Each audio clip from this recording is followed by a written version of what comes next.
అలాగే గౌరవనీయులైనటువంటి వివేకానంద రెడ్డి గారి విషయం పైన పదే పదే మీటింగ్లలోకి వచ్చి ఈ ప్రాంతాలలో ఆయన బాబాయిని చంపాడు అని మాట్లాడుతున్నాడు.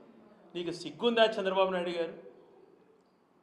ఆ కుటుంబంలో చిచ్చు పెట్టడమే కాకుండా నీ రాజకీయ లబ్ధి కోసం స్వయాన నేనే వివేకానంద రెడ్డిని చంపాను, ఈ రకంగా గొడ్డలితో నరికాను అని చెప్పినటువంటి వ్యక్తులను రాజకీయ లబ్ధి కోసం అప్రూవర్లుగా మార్చి వాళ్ళను దాదాగిరి చేసుకోమని చెప్పి బయటకు వదిలి చేయనటువంటి వాళ్ళను, ముసలి వాళ్ళను, పేదవాళ్ళను, దాని సంబంధం లేని వ్యక్తులను జైల్లో పెట్టి హింసించావు. ఇంకా నీ పగ చల్లారలేదా?